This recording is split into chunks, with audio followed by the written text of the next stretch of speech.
So back to what I was saying. Could be us.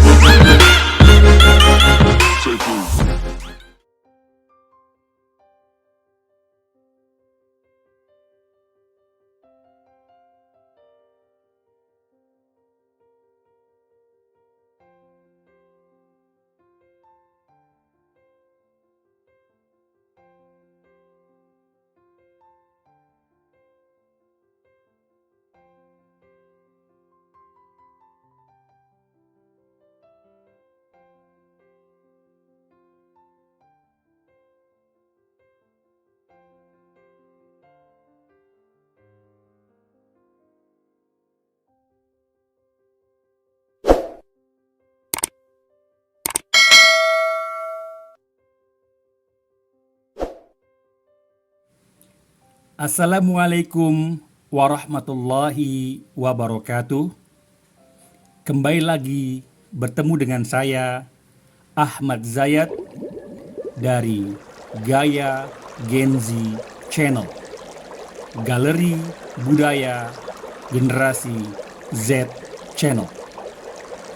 Pada kesempatan kali ini saya akan bercerita. Tepat 1 tahun yang lalu saya terpapar COVID dan dirawat di RSPP Modular Simpruk, Jakarta Selatan. Silahkan melihat video saya dari awal hingga akhir. Terima kasih. Sebelum saya berangkat ke RSPP, saya terlebih dahulu pergi ke puskesmas di daerah kami.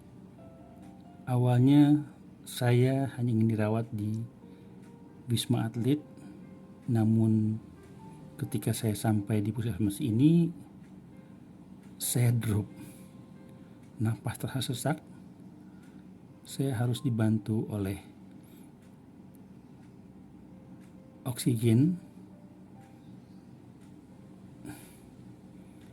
Rendah sekali saturasinya, sehingga langsung saya mencari, dibantu oleh istri, lokasi rumah sakit. Setelah dicari info kesana kemari, ternyata rumah sakit saat itu kebanyakan sudah penuh oleh pasien yang juga terpapar COVID-19. Akhirnya kami bertemu dengan ipar kami yang kebetulan bertugas di RSPP. Akhirnya kami memutuskan bahwa saya akan dirawat di RSPP Modular Simpruk, Jakarta Selatan. Langsung saya dibawa pada akhir Januari 2021 ke RSPP, kemudian diperiksa, langsung ke lab, dilihat di ronsen, dan saya harus dirawat di RSPP Modular keesokan harinya, tanggal 1 Februari 2021.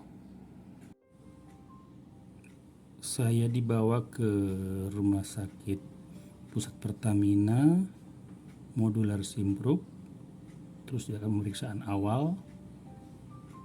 Setelah itu dimasukkan ke ruang perawatan. Hari pertama di ruang perawatan, ternyata kondisi saya semakin memburuk. Diputuskan oleh tim dokter bahwa saya harus masuk ke ruang ICU. Bawa kursi roda ke sana, dan sudah keadaan sadar, tapi tambah sesak. Di ruang ICU, kemudian diperiksa, di ronsen kembali kondisi paru-paru saya, dan hasilnya adalah saya terkena badai sitokin. Bila dilihat dari hasil ronsennya, setelah beberapa saat kemudian saya baru tahu, setelah diberitahu oleh saya hasil ronsennya, itu ternyata paru-parunya ditutupi oleh kabut putih begitu. Oke, ini disamakan badai sitokin, dan ini katanya berbahaya bila tidak segera diobati. Akhirnya dokter menghubungi saya dan akan dilakukan pengobatan terbaik. Alhamdulillah saya bisa melewati masa-masa kritis di ruang ICU dan dirawat selama, kalau tidak salah, 12 hari di ruang ICU. Setelah di ruang ICU baru kembali lagi ke ruang perawatan. Banyak suka dukanya selama di ruang ICU. Ruangan seperti dalam akuarium, ruangan berkaca di mana hanya 4 orang maksimal, karena ada 4 dipan saja di sana untuk pasiennya. Kemudian saya sendiri ditempelkan berbagai macam alat yang terhubung ke monitor untuk mengetahui perkembangannya. Sementara tim dokter, nakes dan lain sebagainya itu melihat dari kaca di luar. Mereka selalu perkembangan dari para pasien yang ada dalam ruangan ini. Alhamdulillah, ya Allah. Ini benar-benar pengalaman yang luar biasa. Terasa sekali kesehatan itu adalah sesuatu yang sangat berharga. Alhamdulillah. Saat di ruang ICU, saya tidak boleh meninggalkan tempat tidur. Artinya adalah semua kegiatan saya sehari-hari hanya di atas tempat tidur. Dari waktu bangun pagi sampai kembali tidur di malam hari, hanya di atas tempat tidur. Dari buang air kecil dan besar, mandi, dan lain sebagainya ada di atas tempat tidur. Kemudian saya juga sebagai seorang muslim tetap wajib untuk mengerjakan sholat 5 waktu, subuh, zuhur, asar, maghrib, dan isya. Karena saya juga tidak bersentuhan dengan air, turun ke kamar mandi, saya bertayamum ya di tembok atau di tempat yang bersih sekitar tempat tidur saya. Setelah itu mengerjakan sholat, karena seperti yang diminta sebagai seorang muslim harus tetap melaksanakan sholat dalam keadaan apapun. Kalau dalam keadaan sakit bisa duduk, bisa berbaring. Ini saya lakukan di awal saya masuk ke ruang ICU dengan berbaring. Alhamdulillah selanjutnya saya bisa dengan duduk. Alhamdulillah setelah di ruang perawatan baru saya bisa membuat tempat di samping tempat tidur, menggelar sejadah, dan melaksanakan sholat 5 waktu seperti biasanya, walaupun dengan secara perlahan-lahan dalam melakukan gerakannya. Alhamdulillah. Alhamdulillah selama saya terpapar dan dirawat di rumah sakit Pusat Pertamina, saya selalu mengusahakan untuk membaca ayat-ayat suci Al-Quran. Walaupun hanya beberapa ayat saya membaca, saya buka dari laptop yang kebetulan saya bawa. Efeknya adalah saya merasa menjadi lebih tenang. Saya tidak terlalu memikirkan penyakit yang saya alami. Saya menjadi semua prosesnya dengan tenang, dengan damai. Ini salah satu contoh surat yang berada dalam Al-Quran, surat Ar-Ra'd ayat 28. A'udzubillahi minasyaitonirrajim. Bismillahirrahmanirrahim. Alladzina amanu wa tatma'innu qulubuhum bizikrillah. Ala bizikrillahi tatma'innul qulub. al-ayah, yang artinya yaitu orang-orang yang beriman dan hati mereka menjadi tentram dengan mengingat Allah. Ingatlah, hanya dengan mengingat Allah hati menjadi tentram. Dan selanjutnya. Alhamdulillah, ini saya selalu baca perlahan-lahan, membantu saya dalam proses penyembuhan, dan itu saya sangat rasakan sekali. Alhamdulillah. Setelah beberapa hari di ruang ICU, saya sedikit demi sedikit merasa pulih, bisa melakukan kegiatan kecil di atas tempat tidur, bisa melakukan sholat secara berbaring dengan sadar, kemudian bisa membaca Al-Quran dengan sadar pula.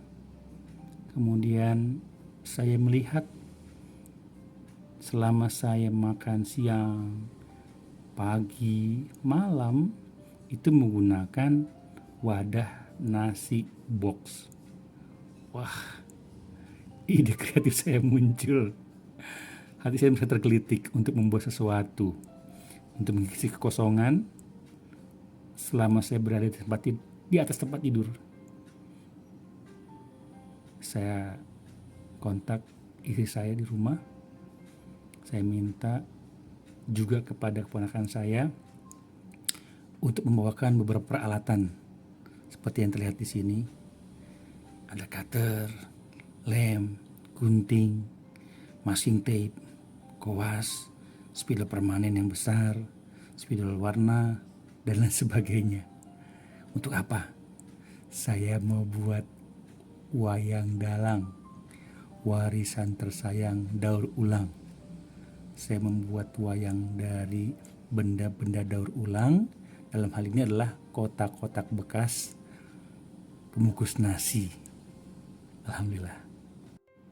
Ini aneka wadah bekas tempat-tempat makanan, kemudian obat kumur-kumur cair, tempat madu, dan lain sebagainya yang saya gunakan untuk tatakan bawah tempat berdirinya wayang yang saya buat selama di rumah sakit. Ya Allah. Alhamdulillah saya mendapat tempat tidur selama di ruang perawatan setelah keluar dari ruang ICU di paling pojok, sehingga memudahkan saya untuk membuat tempat kecil khusus sholat, tempat yang bersih di samping tempat tidur saya seperti ini. Alhamdulillah. Ini adalah kartu ucapan yang saya buat ketika berada di ruang perawatan. Saya tulis di atas penutup bekas kotak nasi, saya tulis dengan spidol permanen. Saya ucapkan terima kasih kepada keluarga, juga kepada orang tua wali murid, di mana tempat saya mengajar di sekolah High School Indonesia tingkat SMA. Juga saya ucapkan terima kasih kepada para teman-teman guru, staf, juga tim kepala sekolah. Saya ucapkan terima kasih juga pada siswa-siswi SMA High School dan juga para alumninya. Juga tak lupa saya ucapkan terima kasih kepada guru-guru alumni. Artinya guru-guru yang dulu pernah menjadi kawan saya selama mengajar di high school.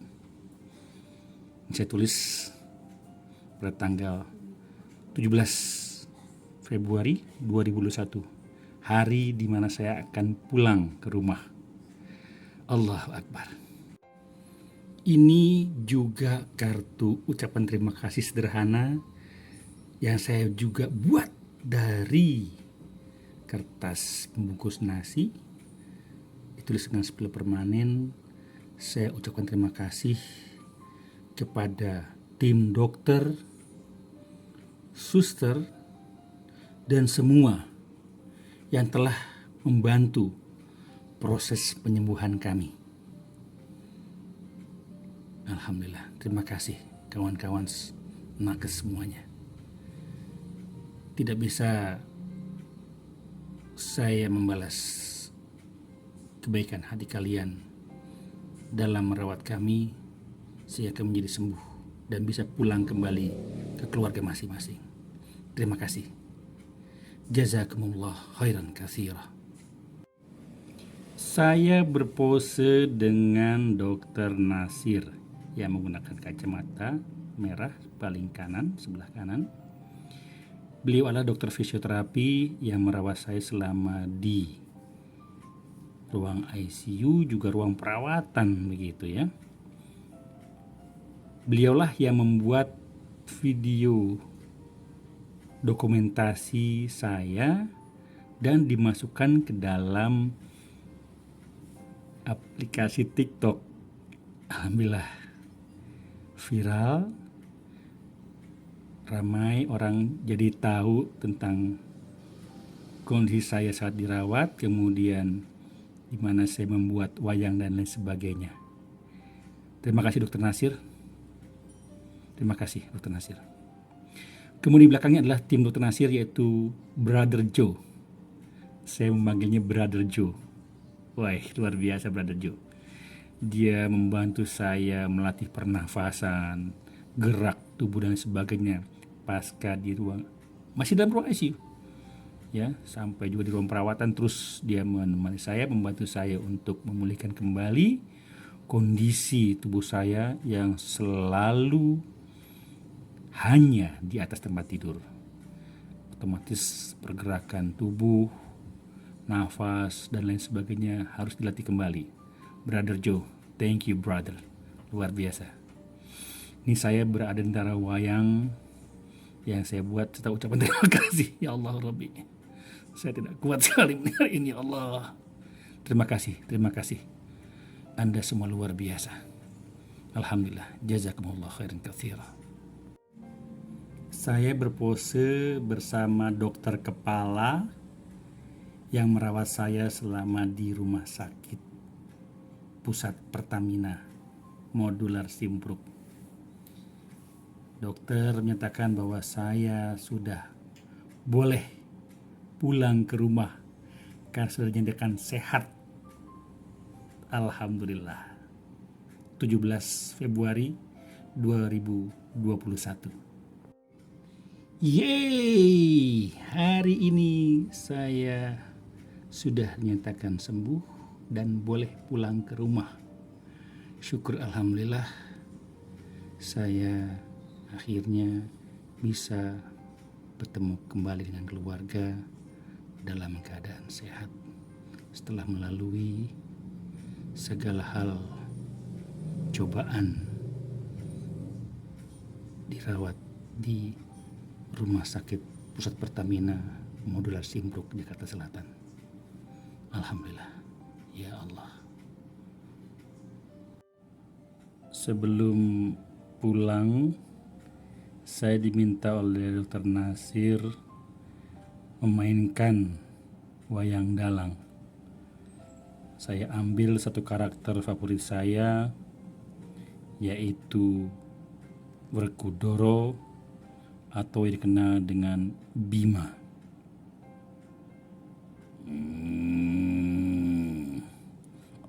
Alhamdulillah. Thanks God. Finally, you are healthy and you will come back home. You will meet your beloved family. Thanks God. Alhamdulillah.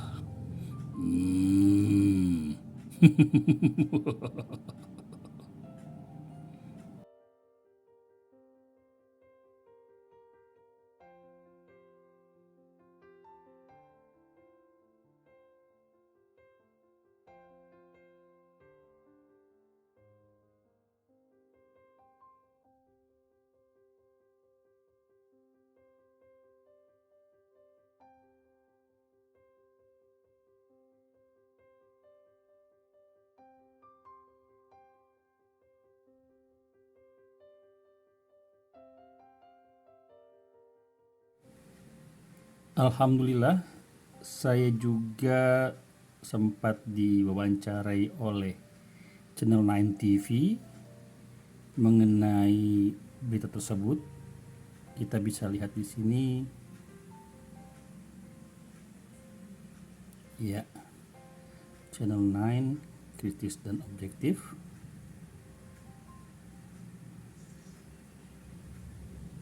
Ya, beritanya seperti ini.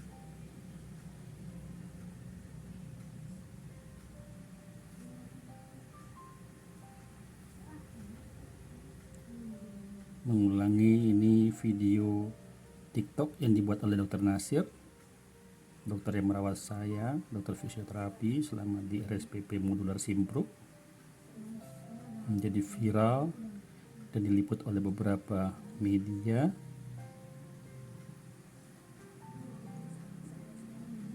Ya, ini potongan dari wawancara ini pada saya saat itu. Mungkin tidak bisa dibuat seperti ini. Anda bisa melihatnya langsung di Channel 9 TV. Terima kasih.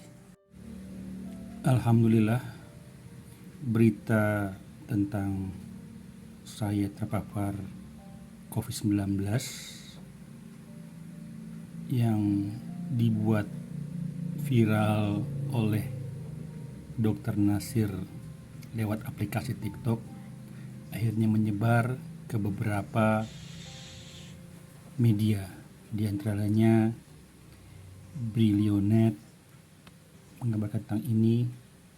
Kemudian ada lagi di sini ada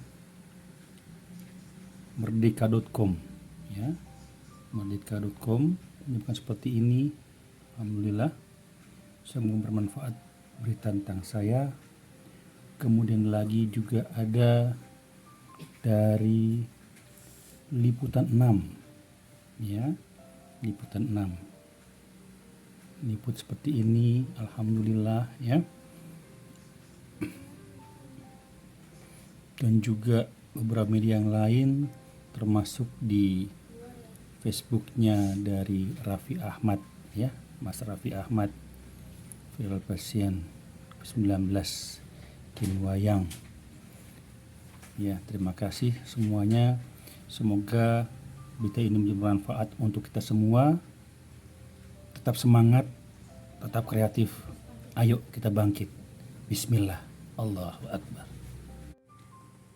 Demikian sekilas tentang cerita saya saat terpapar COVID pada tahun lalu.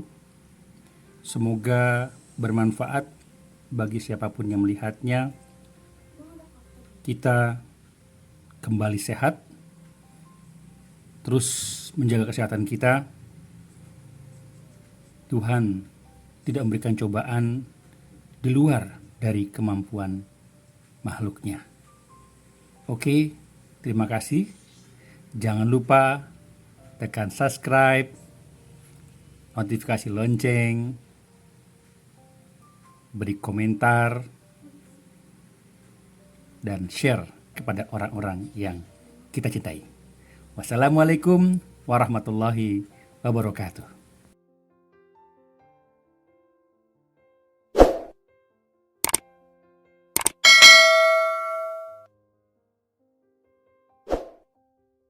So back to what I was saying. Could be us.